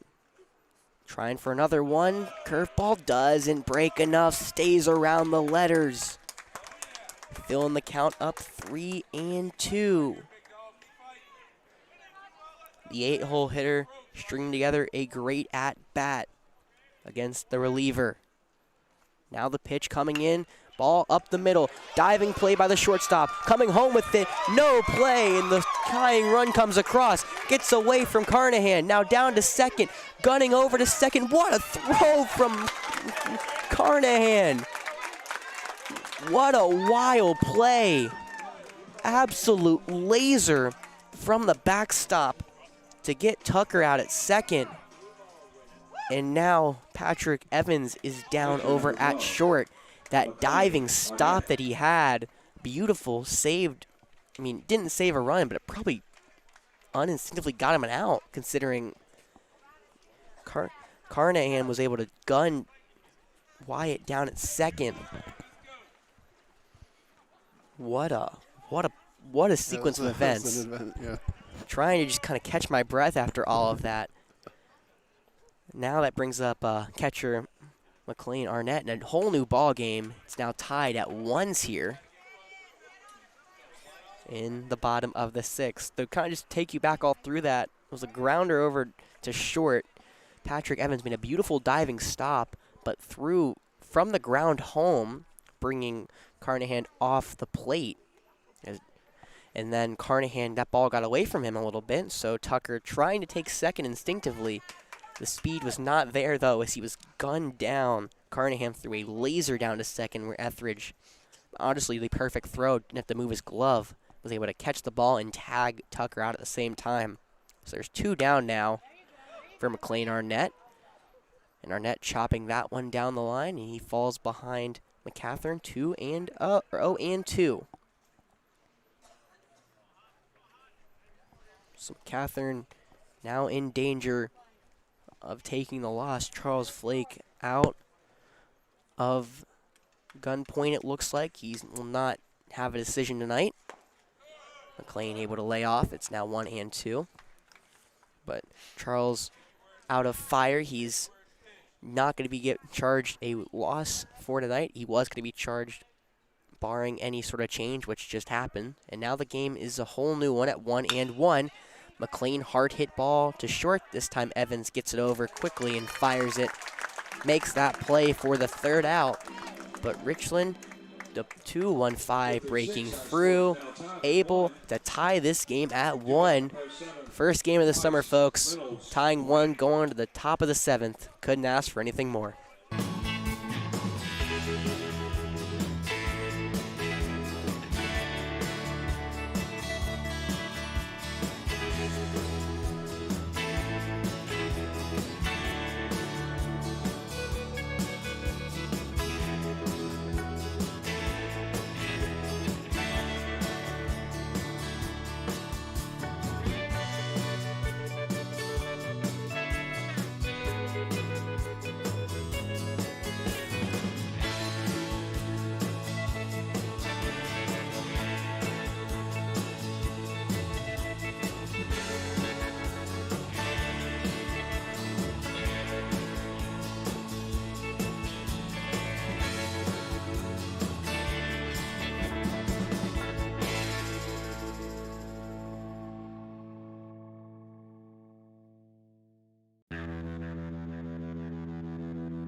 So here we are, tied 1 apiece here in the 7th. Leading it off for Lexington Post 5 is the 9-hole hitter, Brunson Price, who just tapped one down the right field foul line, but foul nonetheless. And interesting, you didn't see, if you're a Falcon fan for the year, you didn't really see Ryan Harrelson go too far into games. He was more of like a 1-2 inning type of guy. Well, right here is his 3rd inning. We'll see how he handles this. Now it's a tied ball game. Big opportunity here for Harrelson against the 9-hole hitter. And he takes a strike. It's now 1-2 against Brunson Price. Price reached both times tonight with 2 walks. One of those was against Harrelson. Harrelson trying to battle back. That ball slapped up the middle, and Brunson Price, no, that Julian Scott, able to backhand to keep it in the infield, but he runs into Cooper Revels, who wasn't expecting Julian to make that play at second. Either way, it's an infield base hit for Brunson Price, who's now reached base 3 times tonight. So, leadoff base runner here for Lexington Post 7, and this is going to be a pitching change. We're going to bring Austin Laughlin in from left field to come in and take over for Harrelson. I did say it was an interesting idea to keep Harrelson on the bump. Well, now we see Laughlin come in. He's going to warm up. We'll be right back with you.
That was cool. Nathan Reynolds. So Austin Laughlin, he'll take over for Ryan Harrelson on the mound. The designated hitter, DH Andrew Peck, he will move into left field, replacing Laughlin. Laughlin, first pitch set, firing, foul ball. The third baseman, Wyatt Tucker, is halfway down the line on third, because last time he was up, Nathan Reynolds tried to bunt for the same situation, tried to bunt his way aboard, or more accurately bunt Brunson Price over to second base. However, he was unsuccessfully. So now he got him over. Good pickoff from Laughlin. He's got him in a rundown. Both Now Laughlin takes over the bag at first. Hard tag on the head, but that'll be an out as Brunson Price did slide into that one. That is the first out. Beautiful pickoff move from Laughlin. Caught Brunson Price trying to go to second, it looked like, and Price caught that run down, couldn't escape it. So that's Laughlin comes in and just takes Harrelson off the stat sheet. Well, not the stat sheet, but off kind of the chopping block. The base paths. No. Harrelson. Harrelson, yeah, he's not. That was his runner. I was say no, that was his runner. So he kind of takes him off the chopping block there. If that runner came to score, Harrelson would have been charged with that earned run. So takes him off more of the chopping block, and now Laughlin can return to Nathan Reynolds, and it's a 1-1 count here with 1 out. Laughlin coming home, swinging strike 2. Nice pitch there from Laughlin. This? 0-2, yeah. Yeah, it is. It's 1 and 2. The board here has Yeah, one. the board, not Throwing me off. it does it all the time. Yeah. So 1-2 pitch coming from Lofton, dealing high, ball 2. So touched on Lofton a little bit earlier today when he came up to bat, but Laughlin, a junior who's already committed to Wofford, playing at a Cardinal Newman High School. Laughlin, again, Coach Dorsey's kind of said directly he's the best prospect on our team. Very high on Laughlin. Loving this guy. Says Laughlin's a natural first baseman, but this was the man he told me. He said, Laughlin, I have to get him in the lineup. I don't care where it is. He's an everyday player. He's a former 5 points Rotary Warrior for D2 at PBL. Yes, he's also that. 2-2 inside, ball 3. How could I forget? I'm sorry. Yeah. He's coached by Brian Morris. And for a game, who is he coached by? For a game? Brian. Oh no, by me for 1 game. There you go. And Brian and He's a Jeff Rose product. Brandon had to be out of town. 3-2 rifled back into the netting. And he's a Greg Rhodes product, I think. Jeff. I'm gonna get. I know your name. I know you see the G and you're like, because I said it once. I think I messed it up once. Now I'm in that never-ending cycle of just being stuck in there. 3-2 coming home, getting some dirt. Ball 4. Great at bat from Reynolds, able to work that walk, battling back from being down 1 and 2. So Laughlin now inherits a runner of his own at first, bringing up Weston Grant, the third baseman. Reach base twice tonight, back in the first off of a single, and in the 5th off of a fielder's choice, but he's been stranded at second both times. Now a pickoff attempt over to first. This time Reynolds, unlike Price, able to get back in. Looked like on that pickoff attempt, Price was frozen between first and second. That time Reynolds reacted in time to get back in.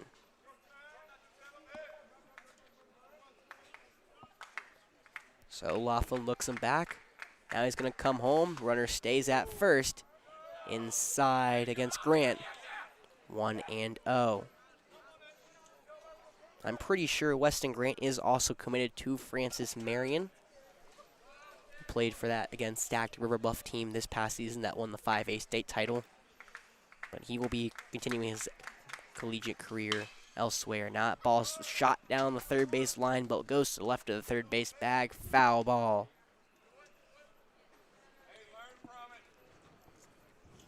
Grant had success tonight, but this is his first time seeing Laughlin. We'll see how this war rages. Laughlin set to throw his 11th pitch before McLean calls time and heads to talk to his pitcher. McLean has been in charge behind the plate all night tonight. You've seen him do this with Ryan as well when he was on the mound. Now he's doing it with Laughlin, finding something he likes, making sure the pitcher understands what's going on. It's a tied game here in the top of the 7th. First game of the summer for both these squads. But only one team can find a way to go 1-0. Next pitch coming in from Laughlin. Rifled over to the away dugout. Luckily, no one was hit. That one went between about 3 post 7 players. Luckily, though, that ball did not strike anyone. Weston Grant way ahead on that off-speed pitch. He's now behind 1-2. Laughlin now pick off over to first. Not in time. Reynolds able to get back in safely against Weston. Or against Laughlin. Laughlin didn't pitch a ton this year, but he's called upon in a massive moment and gets Weston Grant swinging strike 3. First strikeout of the outing for Austin Laughlin in the second out of the inning.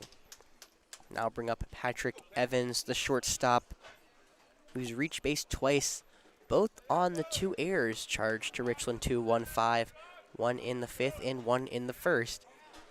In his other plate appearance, he flied out to right field, looking for his first hit of the summer, now against Laughlin.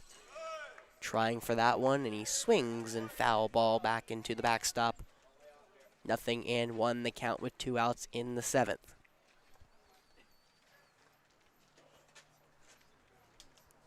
Evans has hit with a runner on first in 2 out of 3 at-bats, but been unable to move him to third. That ball, though, will rifle to the backstop high inside. Reynolds will take second on the wild pitch. Now, it's a runner in scoring position here for Evans. Laughlin looked like he lost the hold of that one. McLean unable to find the glove on it. Now that go-ahead run moving to second. And Evans has a big opportunity here. 1-1 pitch inside. Gets away from McLean, but Reynolds stays at second. So Laughlin looks like he's just kind of lost the handle on both those 2 pitches. One high, one inside. He's going to readjust. Looks to be maybe his shirt. He'll step back onto the bump, resume his outing against Evans. 2-1 against the righty.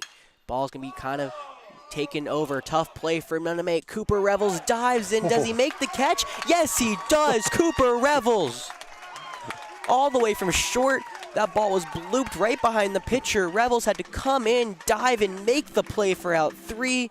That's going to leave a runner on second stranded and keep the game at 1s. The 2-1-5.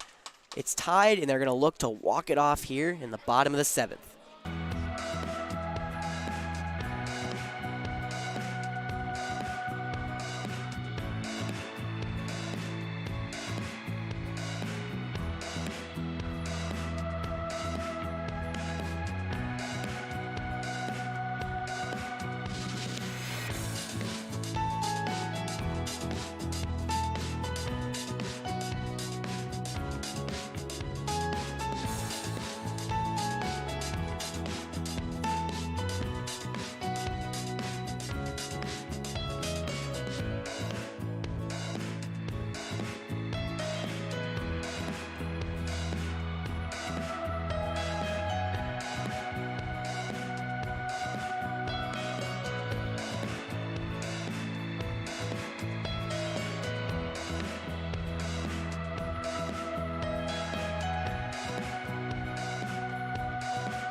Julian Scott. 1-1 tied going into the 7th. Top of the order is here for the 2-1-5. Looking to do one more shot to Hodges McCathern here tonight. Scott, first time he's seen McCathern, takes a curveball inside. 0-1 goes the count. Scott leadoff? Yes, Scott is the leadoff. Okay. Yeah, Scott has been a phenomenal leadoff for us tonight, having 2 hits tonight, 2 singles, both into center field, excuse me. So However, delivers here, along with that play that he made, he could be a potential player of the game candidate. Potentially, he's been all over the field today. He's made a phenomenal play diving on the first baseline. He has two for 3 tonight. So we're gonna have to kind of see what he can do, and he swings through that fastball. It's now 2-2. Another potential one to look forward to is the designated hitter, Andrew Peck. He has the only run of the game and also led off the 6th with a double, which allowed him to come and score. However, right now he's up for a while, and it's Julian Scott's at bat. He flies one down the left field line, foul. Keeping that count at 2s. The top 2 in the order have been on 4 out of 6 times. Scott and Gibson been a phenomenal 2 leadoff tonight. They're going to do wonders this summer for the 2-1-5, and right now Scott is battling against McCathern. McCathern already up to around 20 pitches. This bat taking a while. Scott, good high, stays. Lets that one stay outside, and he keeps the bat on his shoulder. Full count for Julian Scott against McCathern. 3-2 pitch on its way. Low ball 4, leadoff base runner for the 2-1-5. Julian Scott gets on base for the 3rd time tonight. Now, we've seen him try to steal a base. He hasn't been successful yet, considering the one time he tried, that ball went to the backstop. But we've seen his speed over at second with the diving play. Coach Dorsey talking to Caleb. No, big opportunity here. Would love to walk it off in the first game of the summer. But right now, after Coach Dorsey comes to talk to Caleb, it's a coach coming out to talk to his pitcher. We'll see if there's a change here. There will be a pitching change. Oh, wow. And McCathern, interesting to wait to get yanked. It'll be Cooper Johns coming on the mound. We'll see him when we come back.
Gotcha.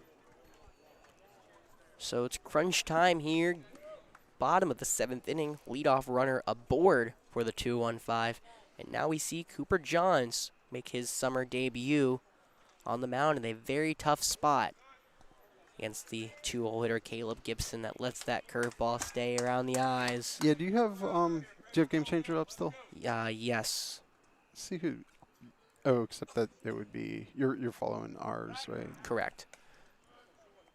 What do you need to know, though?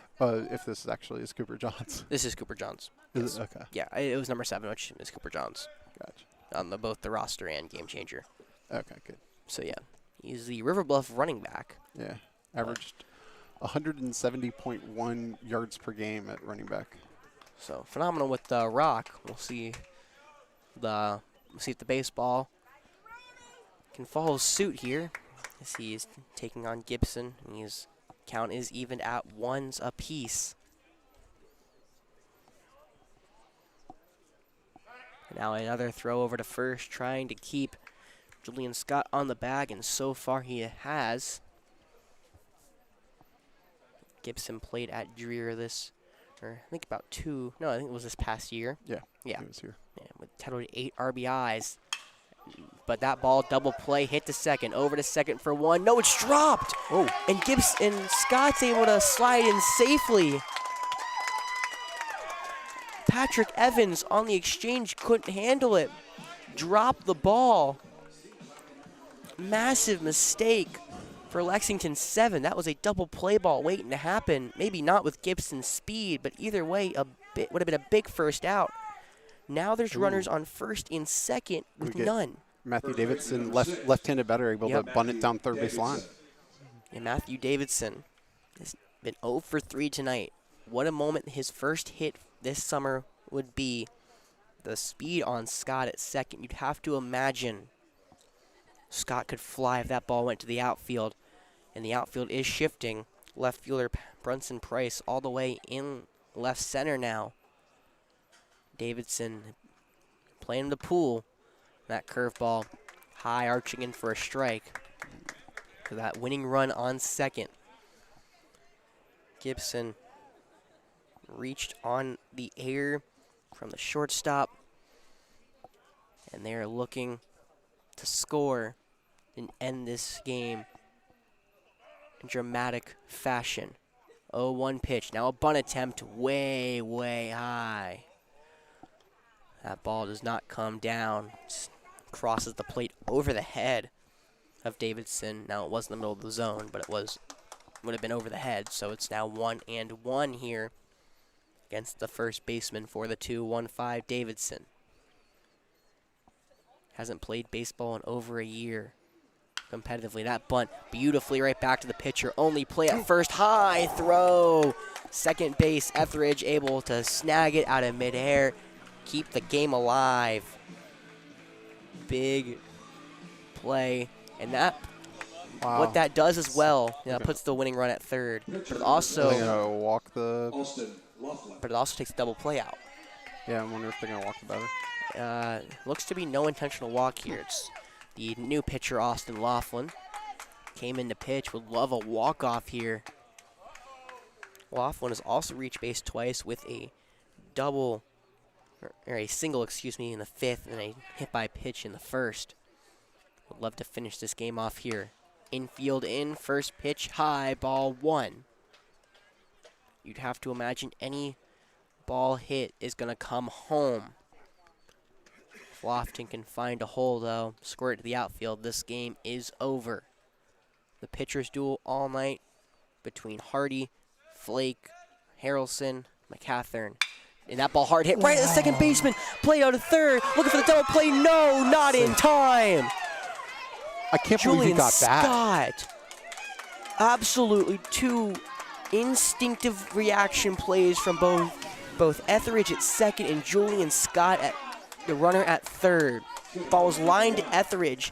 Etheridge caught it on a line. That ball was by no case in any. That ball was absolutely missiled. And then Etheridge had the wherewithal to throw over to third, but Julian Scott didn't get too far off the bag and dove back in safely. So now same situation, 2 outs for Evan Smith. What a play. Oh, my goodness. I mean, he didn't go far either way, but that's about as good a base running as you can do. That's as good a play all around as I think I've seen tonight. Yeah. Both sides absolutely insane.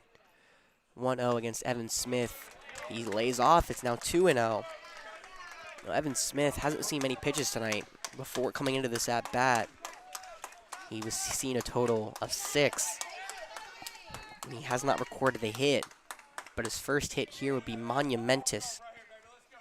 Coach Dorsey called this kid a grinder. He grinds out at bats. Tonight we haven't seen it, but he's a hard worker. And now he's ahead of Cooper Johns 3-0. The right-handed pitcher trying to find his groove. He has 2 down, but again, winning run 90 feet away at third. 3-0 count, first base is open. Comes home the pitch. Fastball down the heart of the plate, strike 1.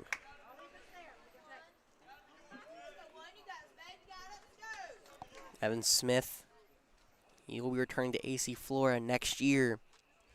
He will be playing on this field for years to come, but this could be one of his biggest moments on the field. Pitch lined into center field, get down, base hit, walk-off for Evan Smith. He starts the summer with a walk-off, a delayed mob over at first. Julian Scott comes home with the winning run. And the 2-1-5 walk it off in the first game of the summer. A RBI single up the middle for Evan Smith. Phenomenal job from pitching for the 2-1-5. Charles Flake, Ryan Harrelson, Austin Laughlin come by for a 3-hit, 1-run game. Lexington 7 though, also great hitting, also great pitching on their side. The only difference is they give up 2 runs instead of 1. Gave up 9 hits, were able to skirt around danger the whole night. 2-1-5, able to shut it down when it mattered. I mean, All right. Yeah, we couldn't ask for much more there. No, what a first game of the summer. Yeah. You know, tomorrow these boys are back in action over at Camden. But what a way to kick off their summer. Walk-off single. Evan Smith had to feel good. He was 0 for 3 before that pitch. He really hadn't worked an at-bat like that one until right there. Yeah, there's no better feeling than getting a clutch hit like that. None. Evan Smith, we didn't hear his name called most of the night.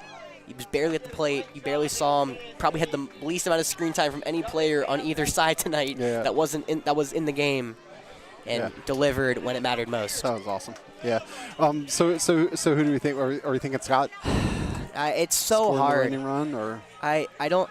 Probably. I would probably have to say Julian Scott because I think his base running probably just saved the game. And they would have had a lead if he didn't make that diving catch. Correct. Yeah. So, I mean, Julian Scott, unfortunately didn't have anyone really to hit home in the game. You know, he was all of his hits came in leadoff positions where he was leading off. Let me see he had one. He led off every time he was at bat. He led off the inning. So he's two for 3 with a walk. Yes, he was 2 for 3 with a walk and a strike. He struck out the start of the game, and then followed it up with 2 for 3 with a walk to lead off the 7th, and came around and scored. So I think Julian Scott is the definite fiction player of the game. Which is funny because it's basically been base running for back-to-back, which I mean makes sense. We've had 2 low-scoring games this week with the Triple A's and then the senior team. Which is what you're going to see. You're going to see phenomenal pitching. You know, these Coach Dorsey told me before the year you're going to see he's like when he called me, told me about this job, he's like look. He's like, you've seen AC Flora, you see Grant Loggins. He's like, there's going to be a Grant Loggins one every night. Like, these guys can all pitch. They're all committed, where most of them are either be phenomenal players in high school next year. Yeah. They're the best of the best. Like, this is what you live for here. And, like, this is the top Legion League. This is top league in South Carolina this summer. I mean, you know, the Lexington Blowfish, Florence Flamingos for the Coastal Plains League. There's 2 teams here. But most players come here. Lots of good baseball ahead for us. So, there is. Again, thanks for joining me. Thanks for watching, people at home. And so we're Friday back here with the Triple A's? Friday we are back here with the, I think it's the AAA blue. Let me check that. I think it's blue, but I'm checking. No, it's gold. Gold, okay. Hold up. Oh, it's probably in June. Yeah, it's the blue. So it's all right, blue Friday, probably 7 o'clock start, and that'll be our next stream. It will be, yep. So, hold up. Yeah, I'm making sure. It's been weird. So, yeah, Blue Friday, they'll be here at home, 7 o'clock at Camden, their AAA team as well. Okay. Also, the senior team will be at Sumter on Friday. Again, we will not be streaming on Definite Fiction here, but they will be on Sumter. You know, these guys have a long week ahead of them, but what a way to start it off, walking it off against Lexington. We will see them again. I don't know when exactly, but we will see them again middle of June. We play them here on the 13th. Awesome. We play them there on the 12th. Okay. So Cool. Looking forward to all of that. should be a fun Legion season. You know, got the regular season, the playoffs. So Yeah. Awesome. All right. I'll see you Friday. see you Friday.